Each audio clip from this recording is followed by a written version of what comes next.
Few peoples of the Old Testament bear a legacy as unsettling and forgotten as the Moabites. They did not emerge from a glorious empire, nor from heroic deeds on the battlefield. Their origin is an echo of an ancient tragedy, a birth cloaked in shame and survival, where the light of hope seemed non-existent. In the time when the dust of Sodom and Gomorrah still hung heavy in the air, a man fled with his daughters through the mountains, leaving behind not only a destroyed city, but also the debris of dignity. This man was Lot, Abraham's nephew. Hidden in a cave, secluded from the rest of the world, Lot's daughters faced a bleak future. What was to be done when the continuation of their lineage seemed impossible?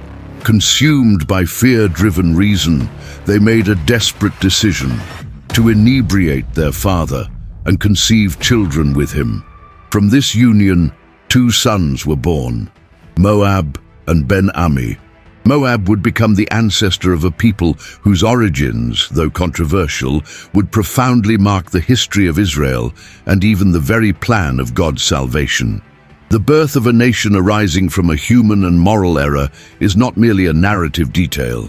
It is the symbolic foundation upon which humanity attempts to resolve with its own hands that which should be entrusted to God. The land of Moab became a territory fraught with tension towards the Israelites, and the legacy of that act in the cave would reverberate through the centuries as a silent shadow over their interactions, as Moabites had entrenched themselves east of the Jordan River over generations. When the Israelites embarked upon their arduous journey through the wilderness, fleeing Egypt, it was anticipated that Moab, a distant kinsman, would extend hospitality. However, this was not to be. The Israelites' arrival in the adjacent plains instilled a chilling anxiety within the Moabite leadership. Instead of a welcoming reception, there was only cold rejection. In lieu of collaboration, conspiracy took root.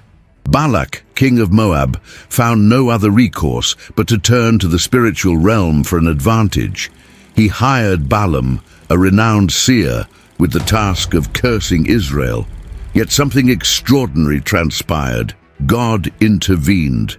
Instead of words of destruction, blessings flowed from Balaam's lips. At every attempt, the Lord overturned the curse in favor of Israel. Even a donkey, in an episode that defies natural logic, spoke to warn the prophet. The narrative underscored that, irrespective of human or spiritual stratagems, God's plan remains unalterable. Faced with spiritual defeat, the Moabites decided to shift their focus to another arena, temptation. If they couldn't conquer Israel through curses, perhaps they could corrupt them with pleasures. Moabite women began engaging with Israelite men, enticing them to participate in feasts and rituals honoring foreign deities. It wasn't merely a matter of sensuality, but idolatry veiled as hospitality. The Israelites, in part, succumbed. A people set apart for God started mingling with pagan worship. The outcome was tragic. The alliance between Israel and God was temporarily broken, and a devastating plague fell upon the people, finally abated only when Phinehas, with fervent zeal, confronted the sin in a radical manner. This episode transcended the realm of mere scandal and entered the annals of divine decree. God elevated it to the status of law, as evidenced in Deuteronomy, where Moabites were forbidden from joining the congregation of Israel for 10 generations. A harsh measure, undoubtedly, yet also a spiritual safeguard against moral corruption. Thus, destiny was etched. Exclusion. An entire people was severed by a spiritual barrier, effectively barred from entry. Now tell me, have you ever felt excluded by something you didn't even do? Have you ever carried the burden of an inheritance or decision that wasn't yours? If you're finding this story profound and thought-provoking, subscribe to the channel right now so you don't miss narratives like this that resonate with our core. And let me know in the comments, if you were an Israelite seeing the Moabites, would you forgive or would you keep your distance? I truly want to know, because these stories compel us to reflect on our own actions today. Decades rolled by, time turned, the wind of history carrying the ruins of ancient curses to new horizons. And it was in this very landscape that a woman emerged, as unexpected as a flower blooming amid stones. Her name was Ruth. During the time of the Judges, when Israel was caught in a relentless cycle of sin and deliverance, an Israelite family made the fateful decision to leave Bethlehem, a name ironically suggesting house of bread, due to a severe drought. Elimelech, his wife Naomi, and their 2 sons sought refuge in the most unexpected place, Moab, the land of the forbidden people. There, their sons married Moabite women, Orpah and Ruth. Fate, however, proved unkind. Elimelech and his 2 sons perished, leaving Naomi a widow and childless. The matriarch, heartbroken and embittered, decided to return to her homeland, urging her daughters-in-law to do the same. Orpah acquiesced, but Ruth chose a path that would alter everything. She decided to stay. Your discourse, imbued with faith and love, transcends a mere gesture of affection. It is a spiritual offering. Your people shall be my people, and your God, my God. With these words, Ruth shatters millennia of curse with a confession of faith.